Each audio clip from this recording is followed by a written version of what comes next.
assurance responsabilité civile ye benga sɛbɛn min bɛ don aw jigi kɔrɔ kasabiko siraw fɛ walasa ka donni ta ka bɔ aw kun ka kɛɲɛ ni aw ka tɔɔrɔ laseli aw mɔgɔɲɔgɔnw ma minɛko siraw fɛ walima farikolo la ka da filiw kan minnu bɛ se k'aw sɔrɔ baara ani adamadenya siraw kan aw denw aw ka baganw walima fɛn o fɛn n'o bɛ aw ka mara kɔnɔ. Assurance responsabilité civile professionnelle n'an k'o ma RC Pro o ni aw ka baara kelen-kelenna bɛɛ bɛ taa ni ɲɔgɔn ye. Bololabaarakɛlaw, diɲɛ magobatigiw, jagokɛlaw walima kɛnyɛrɛye baarakɛla fɛn o fɛn aw bɛ se ka tiɲɛni don mɔgɔ wɛrɛw kun k'a sɔrɔ an m'a dabɔ a kama. RC Pro de ye assurance ye min bɛ don aw jigi kɔrɔ k'aw ka baara kasaraw donni ta ka bɔ aw kun. Assurance lafiya de ɲɔgɔn tɛ RC Pro la ɲɛnɛmayali la aw ye. Assurance lafiya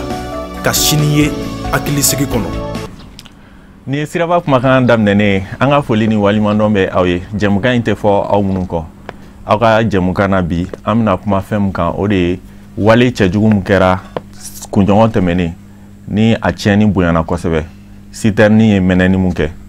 ani maa dama fara ɲɔgɔn kan walasa an ka kuma kan mun nana n'a kɛli ye mun bɛ se k'a to a bɛ bali a ɲɔgɔn wɛrɛ kana kɛ. O la an ka maa welelenw na Salif Jara ale bɛ yan ko in kɛra ale ɲɛna.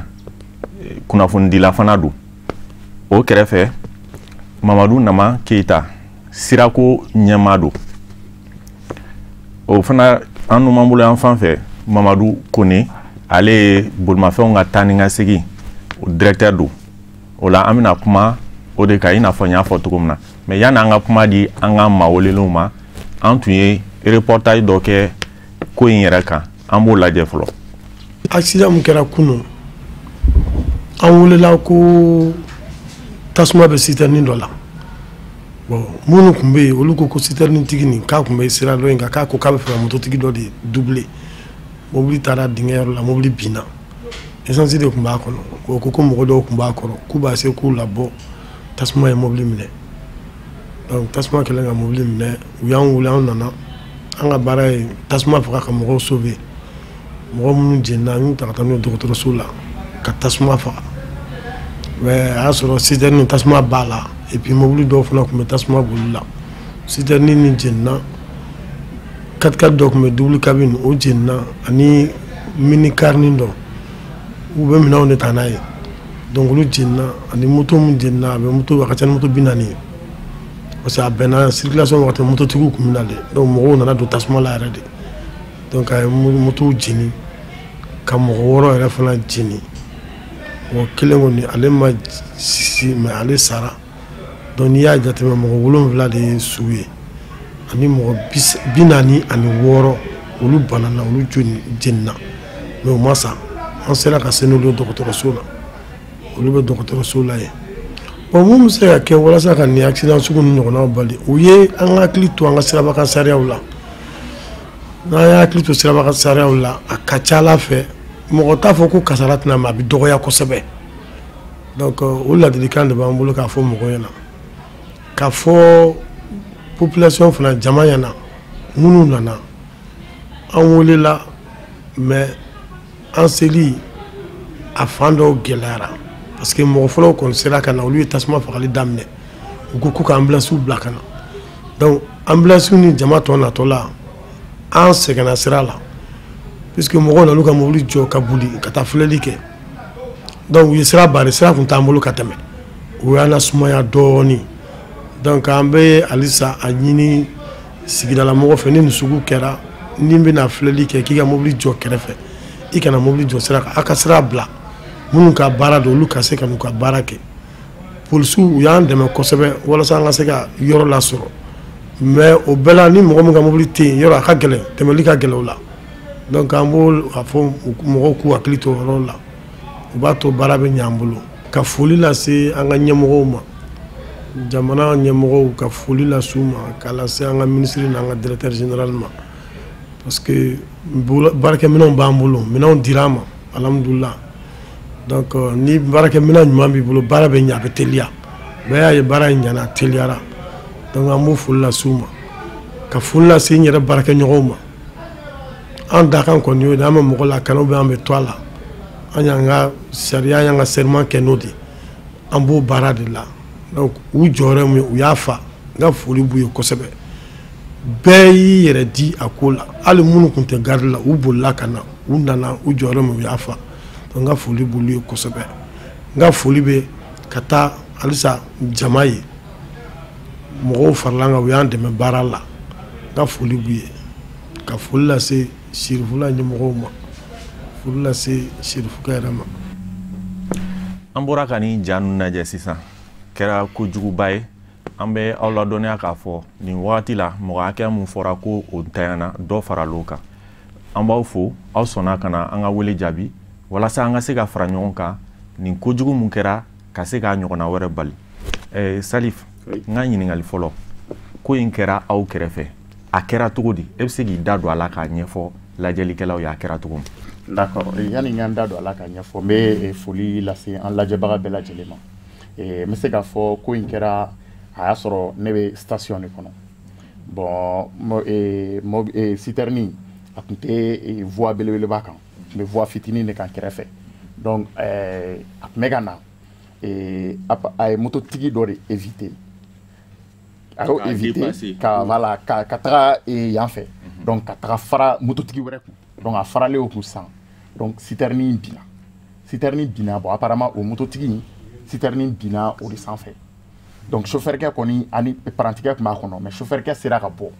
chauffeurkɛ bɔlen chauffeurkɛ de ye mɔgɔw wele sisan k'u ka n'ale dɛmɛ pour que mobili bɛ se ka lawuli yaasa minnu b'a duguma ni a y'a sɔrɔ olu bɛ se ka kisi cogo min na donc o temps kɔnɔ min tun b'a kɔnɔ essence min tun b'a kɔnɔ donc o fana tun bɛ ka bɔ donc mɔgɔw nana fara kan k'u b'a essayer ka mobili lawuli o yɔrɔ de la mobili explosera donc mobili ye tasuma ta tasuma ba mɛnɛna donc a ye mɔgɔ caman sɔrɔ lamini mɔgɔ tun b'a kɛrɛfɛ pratiquement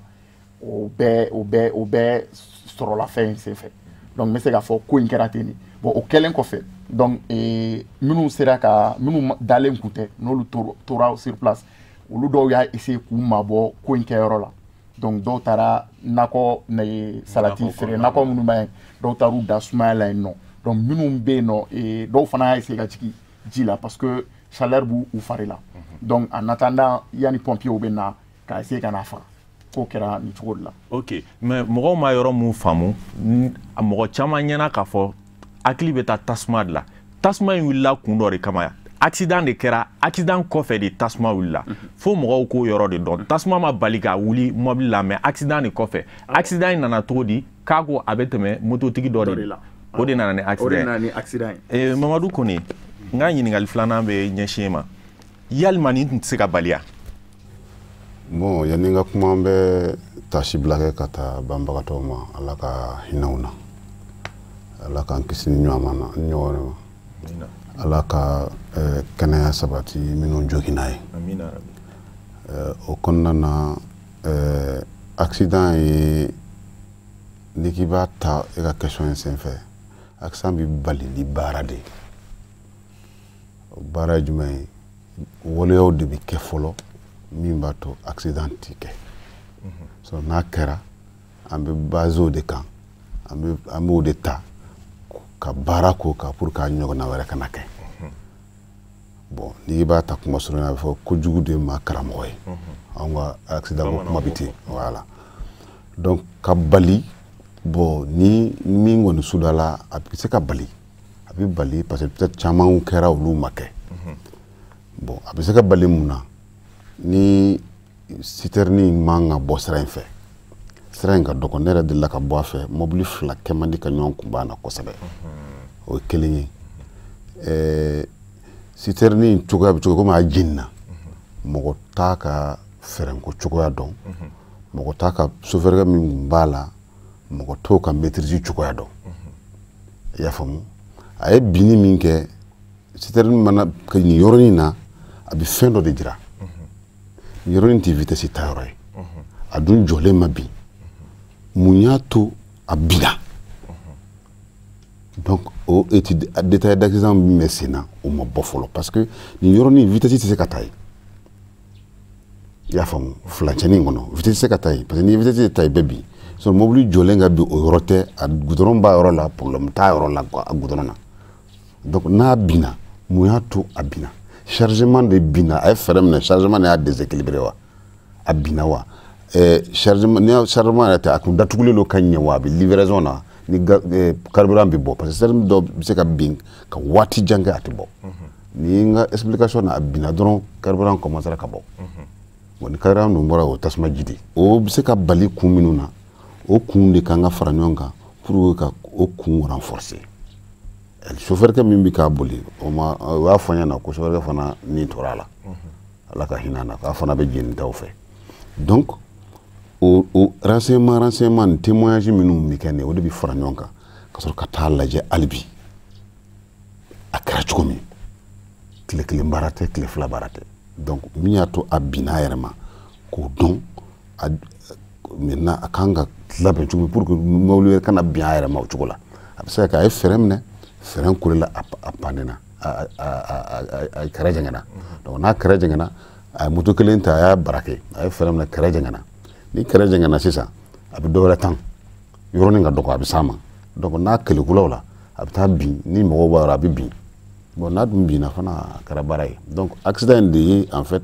incendie in provoqué tasuma fɛngɛ in provoqué ni accident y'o provoqué donc accident de sen b'a la donc parce que bi bi in na u ye information minnu d'a ma mɔgɔ 20 ni tora a la ka ban a ye mɔgɔ 20 sɔrɔ a ye mɔgɔ 20 sɔrɔ ok ok donc e ka faamuyali la fɛn minnu kɛra n'a nana olu de kan ka ɲɛɲini k'a dɔn walasa a bɛ se ka a ɲɔgɔn wɛrɛ bɛ se ka bali cogo min na an y'a labɛn an ka jamukan na finitigilakaw tun kan ka kɛ yan ka d'a kan sirani mun n'a bɔra a kan a yiralen don k'a fɔ gros porteur ye bolimafɛn sugu jumɛn ye poids lourd minnu girinya ka tɛmɛ a n'a kɔnɔminan ka ca ni 3,5 tonnes ye donc sirani kan a tun man ka boli ye intersection sira kunbɛn fila la polisiw bɛ o yɔrɔ fila ninnu na hali ni pano tɛ yen siribe n'a ka mɔgɔ an ser'u ma o ko ko pano ka kɛ yɔrɔ bɛɛ moyen ko de don donc hali ni pano tɛ yen pour que k'a yira gros porteur na ka fɔ a tun man ka taa a tɛmɛna intersection na polisiw tun bɛ yen an hakili la yanni jɛmukan in ka ban an tun y'u wele u bɛ se ka an sɔrɔ a kɔnɔ mamadu nama keyita e ye sirako ɲɛmaaya b'i bolo bi sira bonya n'a dɔgɔya est-ce que gros porteur sira dimension de b'a la n'a sɔrɔ gros porteur bɛ se ka boli a kan ou bien ni mobili fitinin est-ce que dimension prévoyalen don sirako la k'a fɔ ni sira dimension in de gros porteur bɛ se ka boli a kan ou bien sira dɔgɔya o t'a la dimension ko dɔ bɛ yen. n bɛ n ka fɔli lase maliden bɛɛ lajɛlen ma fɔlɔ ne ka n fana ka tatasi bila da ka fara ko ne ta kan mɔgɔ mun tanyala la ala ka hinɛ u bɛɛ lajɛlen amin arabi ani fana wa mɔgɔ minnu banalen don a kɔnɔ bi ala ka nɔgɔya kɛ u bɛɛ lajɛlen amin i n'a fɔ a fɔra cogo min accident nin kɛra yɔrɔ min a kɛra an b'a fɔ sira mun ma ko contre aller ne voie express dilan dugu kɔnɔ o ye voie express sira mun ka teli ne y'a dilan dugu kɔnɔ kɛrɛfɛ mɔgɔw minnu bɛ o voie nasuguya kɛrɛfɛlaw la olu bɛ bɔ u ka so ka siraba la sɔrɔ cogo di sira ni nin accident kɛra min kan sira ni nin ye o dɔ de donc accident ye kojugu ye zango n'a fɔra mɔgɔ ni tora la ka se mɔgɔ ma ka ban donc o kosugu kɔ kuma ka gɛlɛn a kɛra yɔrɔ min na a tun man ka accident tun man ka sɔrɔ yen yɔrɔ la ne tun b'o de fɔ parce que o sira ma dabɔ gros porteur kama o mobili sugu ka bolili kama fiyewu. ok n'i y'a faamu i y'a yira k'a fɔ sira in mun dilannen don accident kɛra sira mun kan o dabɔlen de don pour que i kana bila siraba la i b'o ta gros porteur in yɛrɛ tun man ka kɛ yen kuma tɛ a ka se accident ma n bɛ segin ka ne ma jara accident kɛlen aw ɲɛna aw ka baara fɔlɔ kɛra mun ye ka d'a kan siraba sariyaw y'a yira k'a fɔ ni accident kɛra e ɲɛna sisan i ka baara fɔlɔ kan ka kɛ mun ye o ye ka baliseli kɛ ka fɛn dɔ yira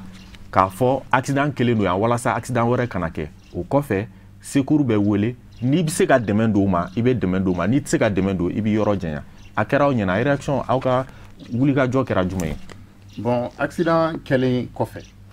le fait que chauffeur kɛ k'u nana k'a essayer ka dɛmɛ ɲini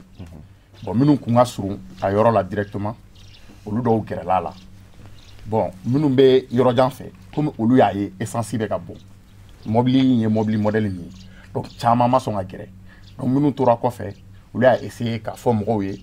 k'u kana gɛrɛ ni mobili in binnen don donc en même temps mobili yɛrɛ nana exploser o mobili explosera fɛn o fɛn kɔni tun bɛ entourage la a y'o pratiquement o caman sen donna a la donc le fait que anw minnu tora kɔfɛ an y'a essayer k'a fɔ mɔgɔw ye u kana gɛrɛ ni fɛn in bɛ sen na u ka ni min bɛ se ka bɔ sira wɛrɛ fɛ o ka b'o fɛ en même temps an y'a essayer ka pompiers fana wele parce que ni accident kɛra sugu o sugu ye kuma tɛ tasumama ma i bɛ pompiers de wele pour que olu bɛ se ka na gɛrɛ parce que hali ni ɲɛ bɛ mɔgɔ la a bɛ degun kɔnɔ ou bien accident kɛ ni fɛɛrɛ t'e bolo ka a bɔ o degun kɔnɔ minnu bɛ yen a kama i b'olu de wele donc an y'a essayer ka pompiers wele donc o de kɛra mɔgɔw ka réaction ye ko in na mais daminɛ la dɔw gɛrɛla ka essayer ka mobili na wuli yanni u k'a ye ko essence bɛ ka bɔ bon an bɛ se k'a fɔ olu dɔw yɛrɛ olu tora a ko senfɛ. ok Kone jamana ɲɛmɔgɔw nin cas sugu kɛlen mun filɛ nin ye gros porteurs ka bolili kuma tun fɔra k'a fɔ heure dɔ de b'u la est ce que nin tɛna kɛ waleya ye waleya mun u ka wuli k'u sinsin o kan gros porteurs ko wagati ninnu bato ka d'a kan ale tun man ka sɔrɔ nin yɔrɔ la parce que sariyaw talen don mais problème ye application de application bolo aw de ye sariyaw ta aw de kan ka aw sinsin finitigilakaw kan sariya ninnu ka bato a bato cogo la i n'a fɔ a kan ka kɛ cogo. ok n y'a faamu sariya ninnu ye ministre de transport bɛ sariya dɔw ta n'o ye code de la route globalement mais sariya dɔw labilalen don mairie mɔgɔw ye commune maire ye min bɛ se ka yɔrɔ dɔw réglementer bon no poids lourds ka circulation maire de b'a réglementer a ka dugu kɔnɔ donc Bamako maire bɛ ka réglementer mais poids lourds minnu don ninnu ye petit porteurs de a fɔra n ɲɛna k'a fɔ ko 15 citernes de 15 000 litres de don citernes de 15 000 litres olu bɛ circuler comme camion benn o waati bɛɛ sariya in bɛ boli mɔgɔ minnu kan o ye belebelebaw de 45 000 ninnu ka yɛlɛ sanfɛ olu de ye citerne baw ye a bɛ f'olu ma ko gros porteurs ou bien poids lourds donc nin ye poids lourd dɔ ye mais nin ye petit porteur ye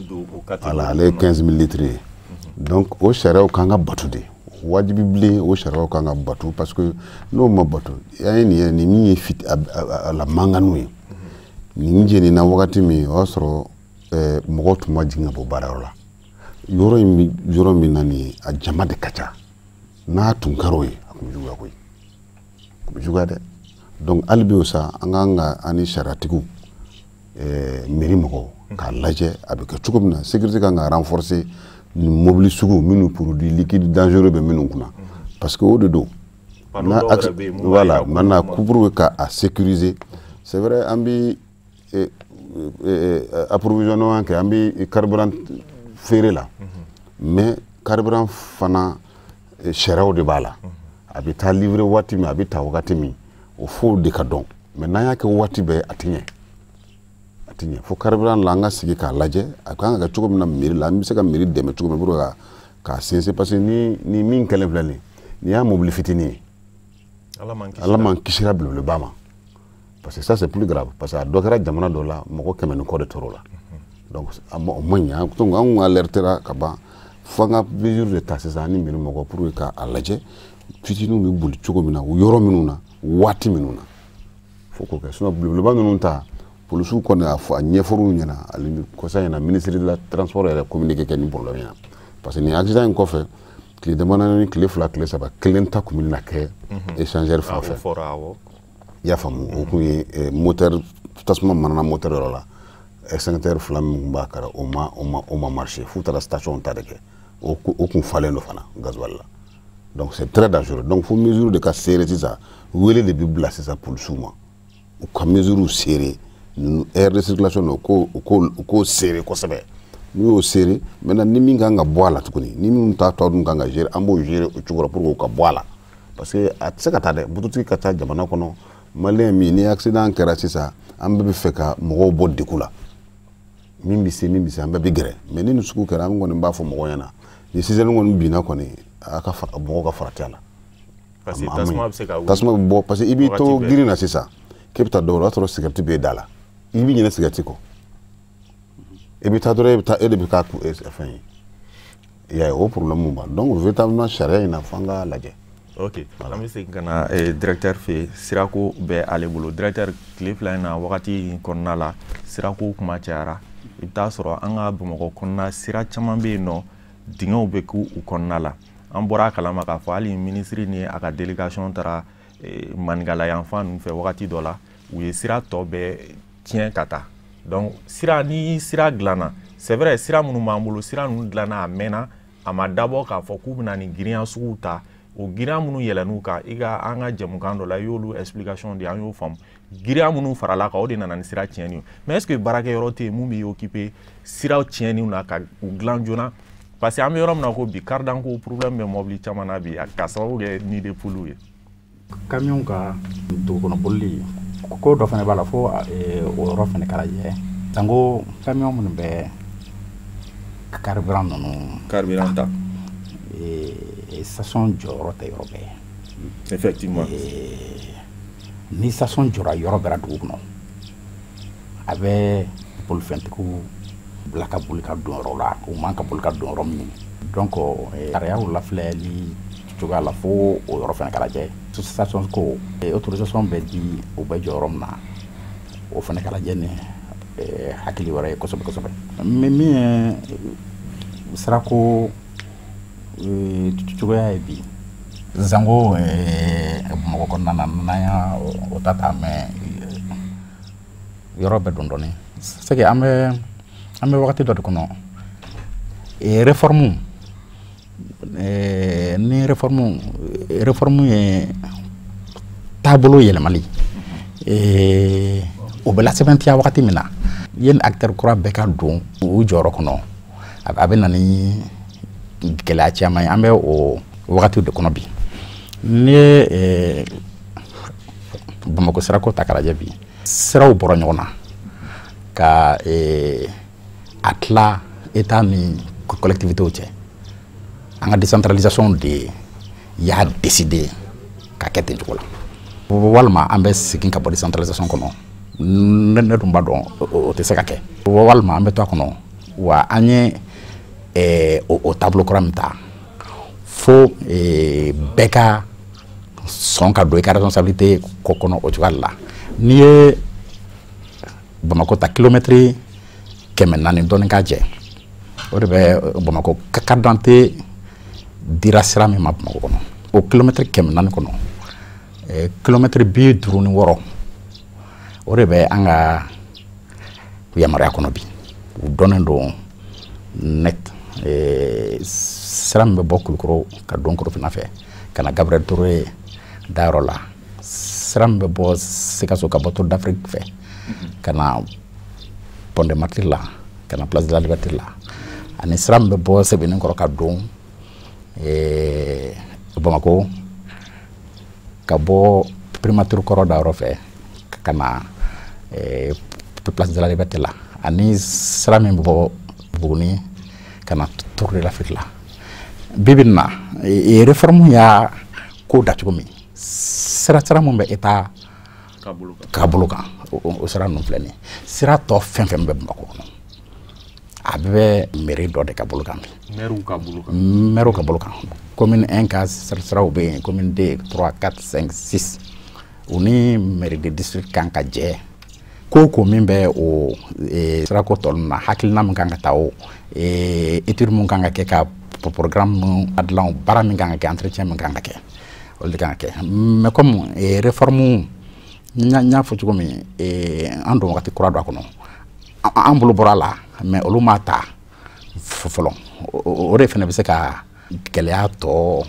sinsin ka taa fɛ dɔɔnin ko min bɛ o sirako tɔ ninnu na hakilina min kan ka ta o étude min kan ka kɛ ka programme min ladilan baara min kan ka kɛ entretien min kan ka kɛ olu de kan ka kɛ mais comme réforme n y'a fɔ cogo min an don wagati kura don a kɔnɔ an bolo bɔra a la mais olu m'a ta fɔlɔ o de fana bɛ se ka gɛlɛya tɔ sinsin ka taa fɛ dɔɔnin mais an hakili la o ye wagati ko de parce que an n'u ye ɲɔgɔn kuma ɲɔgɔnya bolo dali caman da a tɛ se ka to tan cogo la fo an tɛ se ka kɛ tuguni an tɛ se a tanga faga kɔnɔ tuguni yɛrɛ de nɔngɔ faga a tanga yamaruya kɔnɔ tuguni yɛrɛ de bon olu mun b'a kɛ fo an k'u dɛmɛ min tora an bolo yamaruya kɔnɔ o ye an ka hakilina na an b'u bilasira ka u dɛmɛ wa an b'o kɛ fɛnɛ fo ka fɔ ko min kɛra an b'u dɛmɛ o bilasirali la mais fo an n'u ka jɛ u k'a dɔn ka fɔ nin ko ninnu bɛ olu de bolo sisan fo ka a ta u bolo fila la. Ok, directeur ka ɲɛfɔli la n'i y'a faamu a y'a yira k'a fɔ sira mun bɛ olu yɛrɛ ka département ka bolo kan sira naani sira belebeleba naani de don i y'o sira ninnu fɔ mais n'a tɔ bɛɛ bɛ mairie de ka bolo kan donc ni sira tiɲɛnen don olu de kan k'u ka sira dilan donc o b'a yira k'a fɔ mairie de kan k'a ka rôle jouer sira ninnu réparation na. Maintenant directeur yɔrɔ aw yɛrɛ b'u assister je pense que aw b'u assister pour que k'a yir'u la comme fɛn kura de don décentralisation de don ko kura de don ka tugu nɔfɛ k'a f'u ɲɛna wagati bɛɛ u kan ka nin baara kɛ parce que n'olu m'a kɛ a bɛ segin aw de ma mɔgɔw ɲɛ b'a aw de la. awɔ effectivement i y'a fɔ cogo min sariya sun fɛn fɛn min taara a réforme nin kɔnɔna na ni o ye yɛlɛmali taabolo cogoya la ka kɛɲɛ ni an ka décentralisation ko ye donc sariya sɛbɛn fɛn fɛn min taara o la a bɛ a wajibiya an ka sɛbɛnw na k'a fɔ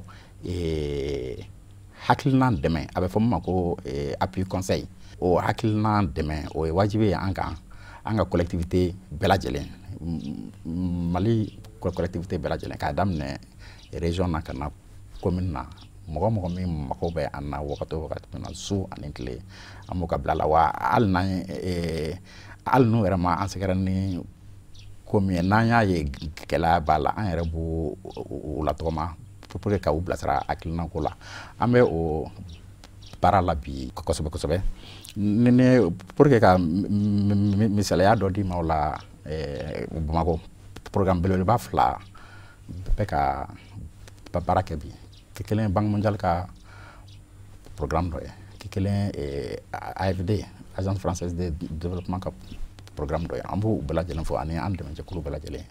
u kɛlen ka hakilina ta sirakow la an y'a fɔ de u bɛ fɛ ka baara kɛ sira minnu kan o ye Bamakɔ collectivité ta ye donc fo a k'o tigiya ka to olu bolo mais an b'o dɛmɛ o de hukumu kɔnɔna na o baara ninnu bɛɛ bɛ ka kɛ Bamakɔ mairie yɛrɛ de fɛ ani commune en relation avec les communes u yɛrɛ ye siraw choisi k'a fɔ programme ninnu bɛ baara kɛ yɔrɔ minnu na u yɛrɛ de siraw choisi u yɛrɛ de bɛ appel d'offre ko ni baara la kɔlɔsili ko bɛɛ a ko bɛɛ b'u bolo mais an ka direction régionale ne ka lasigiden min ni o bɛ Bamakɔ kɔnɔ o b'u u ka bolo kan ka u bilasira ladilikanw ye a ko tacogoyaw la. Ok an tun y'a fɔ an ɲɛna k'a fɔ an tun ye finitigilakaw wele walasa olu fana k'u sen don an ka nin kumaɲɔgɔnya in na a tun bɛ retard la dɔɔni a nana Arama i Kulibali an b'i bisimila an b'i fo i sɔnna ka na an ka wele jaabi an ka masala bɛ ka boli fɛn min kan o ye tasuma min wulila ni maa caman ni tora la o la finitigilakaw tun jɔyɔrɔ ye mun ye an ye ɲininkali fɔlɔ minnu kɛ o kɛra est ce que a tun tɛ se ka bali an ye bɛɛ ka ɲininkali kɛ e la an bɛna ɲininkali min k'i la o de ye mɔbili in tun bɛ yɔrɔ min na a man ka sɔrɔ yen hali n'o y'a sɔrɔ panneau tun tɛ yen aw ka mɔgɔw bɛ intersection ninnu na est ce que a tun man ka aw ka mɔgɔw tun man k'u signaler k'a f'u ɲɛna k'a fɔ u ka sira tɛ nin yan sirani mun n'a kɛra yen na o gros porteurs man ka boli o kan. balimaw n b'aw bɛɛ fo i ye kuma min fɔ n y'a faamu mais kasara min kɛra mɔgɔ si ka ɲini fɛn tɛ kasara n'a na kuma don a bɛ ka min fɔ ko mɔbili a kun kan ka ye ou bien a man ka ye Bamakɔ mɔbilibaw ka bolili la maire du district ye arrêté dɔ ta min bi u boli siraw yira ani u boli heures yira bon o arrêté kɔnɔ précisément à article 8 on b'a fɔ ko camion citerne sen t'a la donc là bon mɔgɔ tɛ se ka baga mɔgɔ ma ko munna a bolila o kuma ayi comme sira in ka dɔgɔn sira panneau de sens interdit panneau tɛ yen fana min b'a interdit ko a tɛ taa fɛ bon ni bretel de do effectivement d'abord mɔgɔ bɛ se ka tɛmɛ an fɛ ka siraba emprunté cogo min na mais n'a sɔrɔ plaque kun bɛ a donda la problème t'a la anw bɛ exécution dɔrɔn de la plaque anw t'a dilan plaque anw t'a turu mais n'a a turula yɔrɔ min na anw kan ka lafasa pour que a ka bonya voilà. Ok, nin kasara in kɔni kɛra maintenant an bɛ dugawu de kɛ ou bien fɛɛrɛ ni dabaliw de tigɛ a ɲɔgɔn wɛrɛ tɛ kɛ cogo min na directeur i yɛrɛ y'a fɔ i ka kuma kɔnɔ sisan ko jugu ye mɔgɔ karamɔgɔ ye ni ko dɔ kɛra a b'a to aw bɛ hakilina wɛrɛ sɔrɔ a ɲɔgɔn wɛrɛ kana tigɛ est ce que aw man ka wuli ka jɔ caya ou bien a ye fɛɛrɛ dɔw tigɛ joona walasa ka ni ɲɔgɔnna wɛrɛ bali. wulikajɔ kɛlɛ don ka ban wulikajɔ kɛlɛ don n ye kuma dɔ fɔ yan n ko ma n ko Camion Citerne ka circulation f'a ka ɲɛ dɔn nin kelen filɛ k'a f'i ɲɛna nin ko k'u bolili autorisé len don nin situation in na est ce que a bɛ se ka to tan wa nin ye fitinin ye min kɛra a bɛ se ka to tan ni belebeleba kɛra don min na a tɛ kɛ juguli ye ala m'an kisira ma donc fo o de a ye yɔrɔ min fɔ ni pano tɛ yen mairie de bɛ pano turu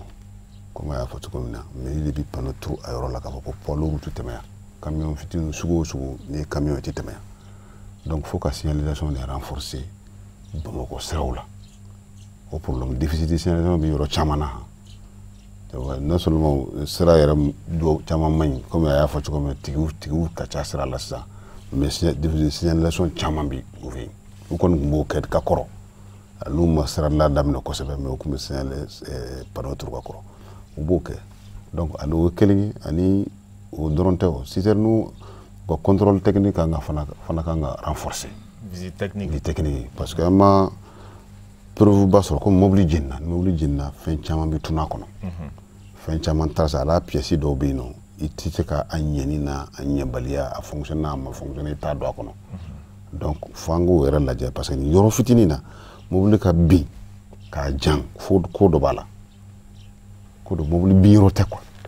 hali n'a sɔrɔ a sira de dayɛlɛnna Bamakɔ sira yɛrɛ a ka taa kun na fo kun na Bamakɔ kɔnɔ yan citerne man ka bin Bamakɔ a vitesse n'i bɛ taa vitesse n'a mobili ka ɲi citerne man ka bin Bamakɔ ni mobili yɛrɛ man ka bin Bamakɔ fo k'a jan fo n'a jiginna poche kɔnɔ mais an bɛ se k'a ye hali mobili misɛnninw yɛrɛ bɛ bin k'a wuru naani wuli sanfɛ i y'a faamu donc au fond de faut circulation ka contrôle ka renforcer u ka contrôle mobile ka renforcer éducation kan na mobili bolibaw yɛrɛ ye u ka sensibiliser u ka sanctionner u ka informer voilà. Ok donc an ka jamukan tɛmɛnenw na an ye visite technique mɔgɔw reçoit yan an ye kuma caman fɔ bon nin kɔfɛ fana an b'a ye hali bi visite technique kan ka baara caman kɛ a ka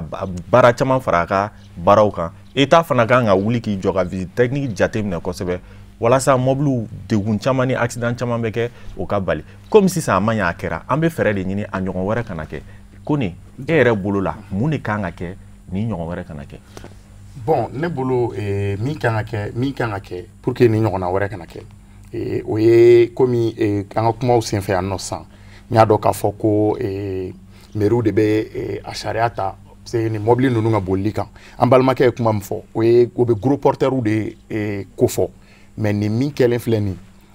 an balimakɛ wɛrɛ y'a yira an na k'a fɔ ko u tɛ don o sariya in yɛrɛ kɔnɔ fɔlɔ donc il faut que mairie ka fɛn spécifique décret spécifique de kɛ min bɛ ni produit modèle ninnu ni mobili modèle ninnu minnu bɛ fɛn jenitaw ta olu bɛ se ka boli wagati bɛ se ka lakɛrɛnkɛrɛnya cogoya min na parce que ni accident in kɛra heure min na i b'a ye k'a fɔ hali minnu ni tora la o kɔfɛ i b'a ye k'a fɔ a ye fɛn degunba lase mɔgɔw ma parce que a wagati a kɛra ka dɔɔni kɛ dɔrɔn baara jigin wagati de bɛnna donc mɔgɔ bɛ tɛmɛ o sira kan o bɛɛ ye degun dɔ sɔrɔ parce que n'i y'a ye k'a fɔ dɔw yɛrɛ ser'u ka so fo sufɛla yan fan fɛ alors que u bɛ se parce que o sira bɛɛ obligera ka tigɛ donc ni mairie sera le fait que olu de b'a ɲɛnabɔ ka fɛn kɛrɛnkɛrɛnnen ta boli wagati kɛrɛnkɛrɛnnenw yira ni mobiliba ninnu na ni mobili modèle ninnu spécifique ninnu na u bɛ boli wagati min na et que minnu fana bɛ yen n'olu ye finitigiw ye n'olu b'a a la kɔlɔsi olu fana k'a la kɔlɔsili kɛcogo ɲuman na ne bolo o bɛ se ka kɛ caman bɔ nin ko in na parce que ni nin fɛn in kun kɛra wagati la jama kun man ca sira kan wagati min na i b'a ye an bɛ ka min fɔ bi o a kun tɛ se fo o ma a ka ca ala fɛ caman kun bɛ se ka bɔ a la donc o ne bolo o de bɛ se ka kɛ pour que a bɛ se ka dɔ bɛ se ka bɔ a la cogo min. olu nama mun de kan ka kɛ walasa ni ɲɔgɔn wɛrɛ kana kɛ tuguni e ka hakilina la. a bɛɛ b'a kuma kelen kan fo saraya minnu kan ka taa fo olu ka taa o tabagaw fɛ wa u bɛ labato cogo min fo ka labato a labatolibagaw fɛ mais o bɛ se ka tɛmɛ ni taasira min ye ne hakili la fo an ka baara bonya état ni collectivité cɛ kow da yira ɲɔgɔn na kosɛbɛ parce que peut-être a caman t'a dɔn k'a fɔ état bolo bɔra ko caman na ka t'olu bolo mais donc an bɛna ɲɔgɔnya tɔ renforcer k'a teliya pour que a ka faamu ko dɔ bɛ yen wajibi ye f'olu de ka kɛ n'olu ma kɛ mɔgɔ wɛrɛ tɛ se k'a kɛ wa n'a ma kɛ a bɛ se ka na ni kasara ye fana a bɛ se ka na ni tiɲɛli ye donc ne hakili la n'an ye baara kɛ o fana kan ko faamuyali bɛ se ka na a bɛ se ka to a bɛ ko nɔgɔya. o ye tiɲɛ ka d'a kan an yɛrɛ wagati kɛra an sera mɛriw ma an n'u ye jɛmukan in kɛ a caman tun t'a dɔn k'a fɔ ko nin baara ninnu ye olu ka baara ye a caman t'a kalama donc il faut que u k'a dɔn u ka baara ye nin de u ka wuli k'u jɔ u jɔyɔrɔ la. Adama an bɛ segin ka na e ma ni nin sugu kɛra polisiw ka baara o kan fanga kan ka bonya sira dili ma ça peut pas parce que an ye intervention dɔ lamɛn yanni e ka na a y'a yira directeur y'a yira k'a fɔ protection civile directeur y'a yira k'a fɔ u ka accès gɛlɛyara u bolo dɔɔni i bɛ taa ye lakalita ɲininaw bɛ na u b'u jɔ u tɛ se ka fɛn kɛ u bɛ siraw bari est-ce que aw ka wulikajɔ fanga man ka bonya o yɔrɔ la walasa sira ka nɔgɔya baarakɛlaw bolo minnu bɛ se ka mɔgɔw ni na ka na. ni a ko nasugu kɛra filɛlikɛlaw bɛ caya bon filɛlikɛlaw bɛ parce que au fur et à mesure que olu bɛ jɔ bon sira bɛ bloquer ka taa fɛ de bon or mobili minnu kan ka bɔ mobili d'intervention minnu kan ka bɔ yɔrɔ jan fɛ ka se a yɔrɔ ma hali ni u wuli yɔrɔ la sira nɔgɔyala dɔɔni plus u bɛ gɛrɛ a yɔrɔ la plus wajibi don a u accès bɛ gɛlɛya tuma dɔw an bɛ bila ni u ɲɛ yɛrɛ an sen na pour que ka dɔw dégager u ka se ka tɛmɛ cogoya min na donc a nasugu kɔnɔna vraiment anw bɛ min ɲini usagers fɛ ni a kasara nasugu kɛra vraiment bon nin yɛrɛ kan ka kɛ exemple ye parce que kasara minnu b'u jɔ k'a fɔ k'u bɛ a lajɛ ni mɔgɔ ka souhaité i b'a sɔrɔ ni dɔw b'a la minnu ye kɔlɔlɔ sɔrɔ a la o ye o kɔlɔlɔ sɔrɔ a la voilà donc an b'a a ɲini u fɛ vraiment a zone ninnu u k'a lajɛ ka u mabɔ a yɔrɔw la u mabɔ a bɛ se ka kɛ marifa ci cogo ye ou bien a bɛ se ka kɛ fɛngɛ wɛrɛ bɔmugu kuma ye o bɛɛ bɛ se ka kɛ kuma dɔw donc min bɛ ɲini u fɛ dɔrɔn u k'u mabɔ a yɔrɔw la pour que équipe d'intervention ninnu bɛ se ka a yɔrɔ sɔrɔ teliya la cogoya la. ko nin bɛna kɛ leçon dɔ ye mɔgɔw bolo walasa fɛɛrɛw minnu bɛ tigɛ a ɲɔgɔn wɛrɛ kana kɛ an y'a ye mɔgɔ caman de bɛ filmeli dɔrɔn kɛ k'a bila réseaux sociaux kan nafa foyi tɛ k'u jɔli la o kɔ est-ce que code kɔnɔna la fɛɛrɛw tɛ se ka don ou bien ka sariya dɔw ta mɔgɔ minnu mana sɔrɔ la k'i jɔlen to i bɛ filmeli la nafa t'a la i tɛna kɛ foyi ye fo k'a bila réseau kan est-ce que sariya dɔ man ka bɔ mun bɛ se k'olu pénaliser walasa dɔ ka bɔ nin ko in na parce que filmeli in bɛ kɛ sababu ye hali u bɛ se ka dɛmɛ mun don banabaatɔ ma u t'o dɛmɛ don. oui c'est vrai i ka kuma ye tiɲɛ ye parce que yanni i ka mɔgɔ filmer a labɔ degun min na ou bien ka kuma fɛ min b'a to a yɛrɛ ni b'i sauver nin t'a a siɲɛ fɔlɔ à chaque fois a bɛ fɔ parce que a bɛ se ka interpréter comme non assistance à personne en danger. en danger. a bɛ pompiers bolo a bɛ sariya caman kɔnɔ justice mɔgɔw b'a fɛ mɔgɔ ale n'i tɛ se ka dɛmɛ kɛ kana mɔgɔ lebutɔ filmer parce que mɔgɔ n'i bɛ fɛ ka bɔ saya bolo i bɛ ko sugu bɛɛ kɛ ne y'a filmer a bɛ komi sisan i bɛ k'a cinéma filɛ de a komi nin ye cinéma de ye cinéma tɛ nin ye n tɛ fɛn filmer taw tɛ quoi filmeli bɛ kɛ minnu na filmeli bɛ se ka di minnu ma o ye baarakɛlaw minnu b'a lajɛ accident in kɛra cogo min na a kan ka labɛn cogo min a ɲɔgɔn ka kɛ a bɛ se ka filmer olu fɛ k'a lajɛ o même la o kɔrɔ ye ko a bɛ ka minnu sauver a bɛ k'olu bɔ a la ne accident dɔ kɛra o san na Buguni sira kan cɛ bɛ ka kuli a image a cɛ bɛ ka kuli a ye na so yan'a k'an filmer fo ka taa cɛ fa c'est pas bon mɔgɔw fo ka dɔn k'a fɔ i ɲɔgɔnna dɔ de filɛ nin ye degun la i ɲɔgɔnna dɔ citerne na a ye mɔgɔ minnu jeni mɔgɔ 40 nin kɔ mɔgɔw jenina ni ɲinɛ fini de bɛ jeni ka b'i la o mais a photo bɛ réseau kɔnɔ mɔgɔw jenina denmisɛnnin fitininw fɛn bɛɛ a man ɲi n'a tɛ se ka mɔgɔ min sutura k'a dɛmɛ k'a labɔ a la a kana filmer maintenant je pense que hali sariya yɛrɛ la u bɛna sariyaw b'a boli juges b'a boli mɔgɔw kan parce que n'i ye mɔgɔ la degun la n'i tɛ se ka fɛn fɔ n'i y'a filmer ka taa lebu ni sariya min kan ka labɔ k'i la a sariyaw kan ka sɔrɔ yen adamadenya la mɔgɔ k'a dɔn n'i ye fɛn o fɛn kɛ a bɛ sara i la ka mɔgɔ filmer i b'a dɔn i tɛ se k'a dɛmɛ kojuguba an bolo an sera an ka jɛmukan in dan na maintenant an bɛ kuma laban d'aw ma hakilina minnu b'aw la ou bien aw yɛrɛ hakilina ye mun ye nin ko in na walasa o ka kɛ ladilikan ye maaw ma bɛɛ bɛ se k'i hakilina fɔ an b'a daminɛ ko nin na e hakilina ye jara an b'a daminɛ jara la ayiwa ne hakilina ye min ye nin na ne ye min faamuya nin bɛɛ kɔfɛ n'i y'a ye k'a fɔ problème de communication o senba bɛ an ka baaraw lasumayali la parce que n'i ye minnu ɲɛsinnen don transport ko ma n'i y'olu ka kuma lamɛn k'an ka finitigiw ka kuma lamɛn i b'a ye k'a fɔ yɔrɔ dɔw bɛ yen ɲɔgɔn faamuyabaliya bɛ na yen parce que a fɔra ko sira min accident in kɛra sira min kan ko ni mobili in tun man ka taa yɛrɛ sɔrɔ yen cogoya si la ni o fɔra ni finitigilamɔgɔw ko olu sin foyi tɛ yen min b'a yira olu la ko ni mobili in man ka taa yɛrɛ sɔrɔ yen donc i b'a ye k'a fɔ kumaɲɔgɔnya défaut dɔ bɛ olu ni ɲɔgɔn cɛ ou bien soit minnu kan ka panneau kɛ yen nɔ o ni finitigiw ni ɲɔgɔn cɛ parce que hali ni panneau tɛ yen a bɛ se ka ɲɛfɔ finitigiw ye cogoya min na yaasa u bɛ se ka mɔgɔw bali ka na tɛmɛ donc n'i y'a ye o kɛra i b'a ye k'a fɔ o yɔrɔ fana o problème bɛ yen dɔɔni en plus ne bɛ fɛ ka min fɔ ka fara o kan ni citerne ko min filɛ nin tɛ problème denni ye i b'a ye k'a fɔ an ka jamana kɔnɔ hali essence bɛ kɛ station kɔnɔ u yɛrɛ bɛ ravitailler cogoya minnu na i b'a ye k'a fɔ o cogoyaw u sɛgɛsɛgɛli a tɛ sɛgɛsɛgɛli tɛ kɛ k'a lajɛ n'a y'a sɔrɔ a bɛ normes respecter parce que i b'a ye k'a fɔ yanni nin cɛ 2018 kɔnɔ citerne dɔ kɛtɔ ka essence kɛ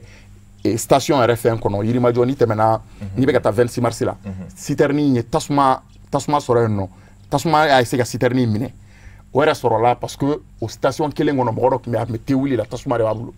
donc mais chauffeur kɛ in kɔni sera ka citerne in nabɔ station kɔnɔ ka taa jɔ pompiers nalen u sera ka tasuma in faga donc n'i y'o ye i b'a ye k'a fɔ ni citerne ko ani essence ko denni tɛ donc minnu mɔgɔ bɛ yen ko e de bɛ se ka décision dɔ ta pour que nin ko in bɛ se ka ɲɛnabɔ i bɛ mairie de la o i kɛra fan o fan a k'a dɔn k'a fɔ nin ko in ye ko belebeleba de ye wa mɔgɔw ni bɛ se ka to a la mɔgɔ caman ni bɛ se ka to a la wa ko min don a kan ka ta ba la yaasa essence bolili ani essence yɛlɛmali a labaarali sugu n'o bɛ kɛ jamana kɔnɔ o ka se ka kɛ ka sariyaw kɔnɔna la cogoya min na. Ok, directeur. Oui, on a welelikan de bila dɔrɔn communication ka kɛ acteurs ni ɲɔgɔn cɛ pour que bɛɛ k'i jɔyɔrɔ fa ka se a dan na o ka fura foyi t'a la baara belebeleba kan ka kɛ o yɔrɔ kan kɔfɛ ka welelikan bila fɛnɛ siraba fosi ma dabɔ État bɛ min dilan o mun bɛ collectivité ka bolo kan o a fosi ma dabɔ ko a ka tiɲɛli lase mɔgɔ ma an bɛ deli k'a fɔ an adamadenw yɛrɛ de kɛwaleya sera ka o se ka na ni degun dɔw ye a kɔni donc an ka hakili to yɔrɔ ninnu na fɛnɛ kosɛbɛ o fɛnɛ b'a to ko caman bɛ nɔgɔya peresilen don ka bɔ yɔrɔ la ka taa yɔrɔ la mana perese kojugu ala k'an kisi an tɛna na se fiyewu yɛrɛ donc n'an y'a hakili to o yɔrɔ ninnu na o fɛnɛ bɛ ko caman nɔgɔya la. Arama fɛɛrɛ jumɛnw kan ka tigɛ? Bon an kɔni fɛ komi déjà maire du district ye disposition ta kamiyɔnbaw ka bolili la Bamakɔ yan donc ni a kun bɛ se ka yɛlɛmɛ don a la dɔɔni bon pour moi essence bɛ yen gasoil bɛ yen mais gaz fana kan ka fara olu kan a bɛɛ n'a to nasugu ye voilà donc n'a bɛ se ka disposition wɛrɛ ta olu fana ka circuler cogo la n'u ka livraison kɛ cogo la ka fara min bɛ en place sisan bon o bɛ se ka kɛ nɔgɔya y'a ko la quoi parce que panneau ko c'est vrai panneau kan ka turu mais n'i ye dugu jate minɛ k'a fɔ k'i bɛ distribution kɛcogo jateminɛ k'i bɛ panneau 3 bɛɛ la a bɛ gɛlɛya dɔɔni mais ni kuma de taara u bɛ se ka kɛ kuma min na deguba tɛ kuma min ko la bon o bɛ se ka kɛ nɔgɔya la ko la Kone kuma laban ni fɛɛrɛ minnu kan ka tigɛ fɛɛrɛ minnu kan ka tigɛ comme u y'a fɔ cogo min na n bɛ u ka kuma sɔn ji la il faut que à chaque fois an ka ɲɔgɔnyew bɛ kɛ fɛn caman na f'an ka ɲɔgɔn ye ani mɔgɔ minnu bolo b'a la don o don pour que sariya dɔw bɛ yen ka sariyaw adapter min bɛ ka kɛ terrain na parce que ko min bɛ ka kɛ ni sariya tɛ ka o kɔn a bɛ continuer a bɛ kɛ tiɲɛni ye donc nin cas ninnu b'o la citerne kow b'o la f'an ka ɲɔgɔn ye parce que an fana tɛ se ka taa carburant kɔ maa na ma kuma dɔ fɔ o ye kuma la koloman dɔ ye o ye le fait que station ka ca an ye jamana caman ye o taa jamanaba ninnu na olu ka mobili ka ca n'an ka mobili a bɛ siɲɛ 20 bɔ station min bɛ yan ale tilankɛ t'olu fɛ yen donc f'an ka jateminɛ k'a fɔ ko station caya o t'a ɲɛnabɔ station yɛrɛ bɛ ka jɔ yɔrɔ la yɔrɔ minnu ye sow ye o ni sow bɛ ɲɔgɔn kɛrɛfɛ mobiliw chargelen bɛ jɔ walisow kɔfɛ fo k'o bɛɛ de lajɛ i y'a faamu donc fɛɛrɛ minnu kuma minnu fo an ka sigi ka kuma kɛ min kan ka min kɛ o k'o kɛ ni mobili man ka bɔ min fɛ panneau ka taa turu yen ka f'u ye citerne tɛ tɛmɛ yan ni citerne man ka tɛmɛ heure min na ko heure serré jama tɛ heure min na o bɛ taa o heure la parce que fɛn o fɛn i bɛ sɔrɔ kɛ o bɛ fɛn o fɛn i bɛ baara o baara la ni tiɲɛ de bɛ n'a la a baara tɛ foyi ɲɛ to donc o de ye kun b'an fɛ ni mobile yɛrɛ état an b'o baara dɔ la duguma o bɛna bɔ sɔɔni pour que mobile ka état ka yɛlɛmɛ n'u n'a tora ta visite ka yɛlɛmɛ o visite niveau de contrôle hakɛ min bɛ kɛ fo contrôle hakɛ ka yɛlɛmɛ ka dɔ fara a kan k'a kɛ ka ɲɛ fana n'o ma k'a ti ɲɛ n'o bɔlen kɔ chauffeur n'i ye kuma dɔ fɔ sisan i mana kɛ fɛn o fɛn na i bɛ dɔ de volant na accident kɔni kɛra chauffeur de b'a la mobili jalama boli an fɛ yan fɔlɔ donc chauffeur de bɛ f'olu de k'a kɛ ni hakilisigi olu de b'a fɔ nin mobili ma ɲi n tɛ se ka taa n'a ye n b'i débrouiller i dɔ dɔɔnin tiɲɛ fo ka taa se lahara ma i bɛ jɔ a kungo kɔrɔ donc olu de ka kan ka f'olu ɲɛna ni mobili ma ɲi a kana bɔ n'a ye i ka bɔ i ka baara la k'a fisa i ka taa dɔɔnin ko sugu la donc mobili état ka ɲɛ mobili ka dilan ka ɲɛ mobile ka olu yɛrɛw fana u kana vitesse ta u ka kuma min bɛ fɔ mobile boli la règle ni fɛn minnu bɔ mobile sariya minnu fɔ mobile boli la u ka batu maintenant n'u ma se k'a batu ɲangalinkɛlaw filɛ olu fana ka ɲangali kɛ a ɲɛma parce que a bɛ ten de n'i k'i bɛ kuma mɔgɔ fɛ baara la dɔw b'a mɛn u b'a dabila dɔw bɛ yen nɔ olu bɛ hésiter laban ni tant que ma bere t'i bolo olu t'a dabila donc ni ye bere da minnu t'a dabila la minnu bɛ hésiter olu b'a kɛ donc f'an ka taa o de fɛ ɲangali bɛ yen mɔgɔw tɛ sɔn ɲangali ma mais ɲangali selection ɲangali tɛ ban a ɲangali tɛ ban donc fo an ka taa o sira ninnu fɛ n'an taara o sira fɛ lala a bɛ nɔgɔya awɔ. An bɛ deli k'o de fɔ ni bɛɛ y'i ka kɛta kɛ a ka ca Ala fɛ caman bɛ bɔ a la jamana man ka to a yɛrɛ ma ten sariya batobaliya la mun mana mun diya o k'o kɛ ni a tor'o la a tɛ ɲa tiɲɛni bɛ juguya don o don ka taa fɛ o la an ka fɛɛrɛ tigɛli kun de accident ko bɛ se ka nɔgɔya cogo min na o bɛ tɛmɛ sira fɛn o fɛn fɛ an b'o kɛ o de la bi jɛmukan in sigira an ni mɔgɔ minnu jɛra k'a sigi o tun ye Salif Jara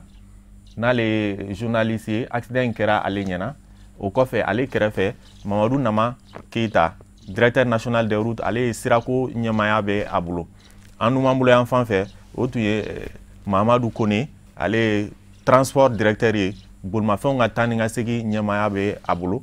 ale fana kɛrɛfɛ ani Araman tun bɛ ɲɔgɔn fɛ ale ye CCR